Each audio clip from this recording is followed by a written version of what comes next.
नहमदुहु व नुसल्ली अला रसूलिहिल करीम अम्मा बाद फ़अऊज़ु बिल्लाहि मिनश्शैतानिर रजीम बिस्मिल्लाहिर रहमानिर रहीम। मेरे तमाम देखने वालों को मेरी तरफ से अस्सलामु अलैकुम व रहमतुल्लाहि व बरकातुहू। उम्मीद है आप सब खैरियत से होंगे। दुआ करती हूँ कि अल्लाह रब्बुल इज़्ज़त आपकी तरफ हर बढ़ने वाले शर को खैर में बदल दे।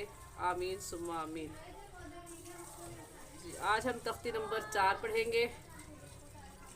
तख्ती नंबर 4 हरकात।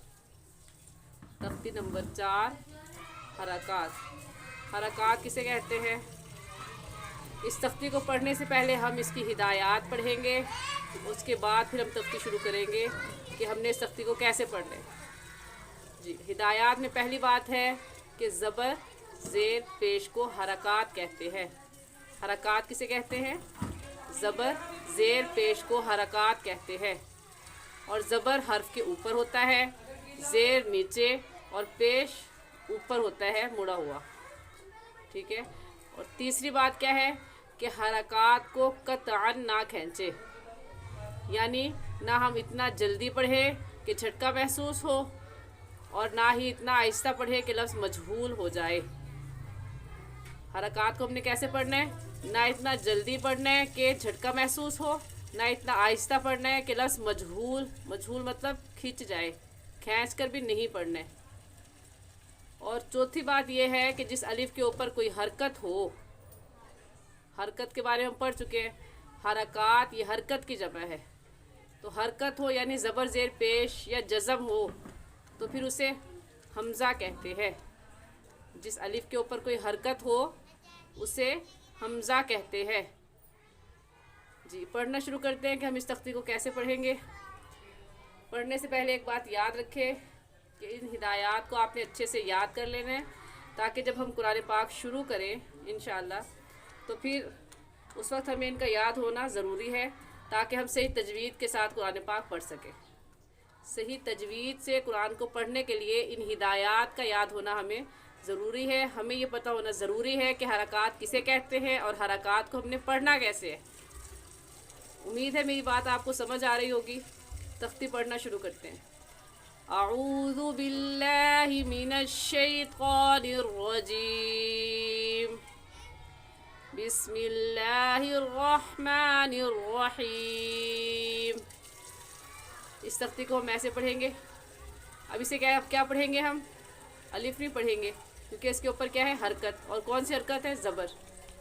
हम ये पीछे हिदायत में पढ़ चुके हैं ना कि ज़बर ज़ेर या पेश या जज़म मुड़ा हुआ होता है। जज़म कैसे होता है? मुड़ा हुआ। तो ये किसी भी लफ्ज़ के ऊपर आ जाए तो फिर अलिफ के ऊपर आ जाए तो फिर वो अलिफ नहीं रहता बल्कि हमज़ा हो जाता है। अब इसे ऐसे पढ़ेंगे।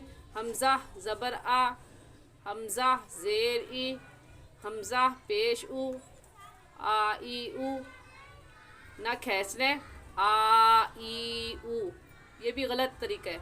और ना ही झटका देने आ ई उ, ये भी गलत तरीका है। और सही तरीका क्या है?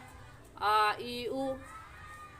आगे हा ज़बर हा ज़ेर ही, हा पेश हु, हा ही हु। और एक बात याद रखें कि जो मखारिज हम शुरू में पहली तख्ती में पढ़ चुके हैं, उन मखारिज का हम हर तख्ती में ख्याल रखेंगे।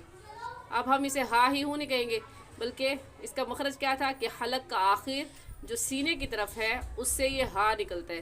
तो हम इसे हा नहीं कहेंगे बल्कि हा, सीने की तरफ ज़ोर लगा कर पढ़ेंगे। हा ज़बर हा ज़ेर ही, हा पेश हु, हा ही हु। आगे आइन ज़बर आ, आइन ज़ेर ई, आइन पेश उ, आई उ। जी, जो शुरू से मेरी वीडियोस देख रहे हैं तो उन्हें इस बात का पता होगा कि आइन से हरफी हरूफ में से है और से हरफी हरूफ को खींच कर पढ़ते हैं, उन पर मत करते हैं।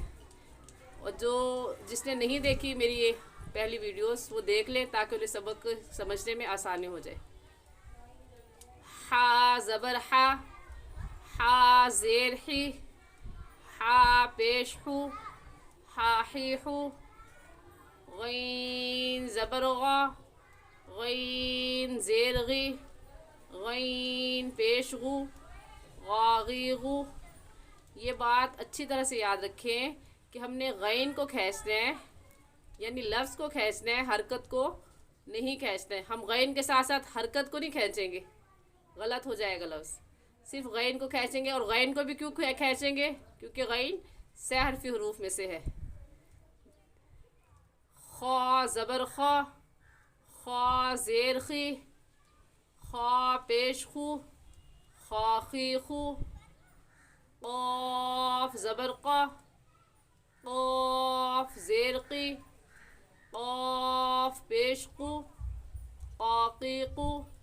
کاف زبر کا، کاف زیر کی، کاف پیش کو، کاکی کو. آج کے لیے اتنا ہی. قرآن کی صحیح تجوید سیکھنے کے لیے ہمارے ساتھ جڑے رہیے. اگر آپ کو ہماری یہ ویڈیو پسند آئی ہے تو اس کو لائک کریں اور سبسکرائب بھی کر دیں تاکہ میرے آنے والی تمام ویڈیوز آپ تک بآسانی پہنچ جائیں. السلام علیکم ورحمۃ اللہ وبرکاتہ.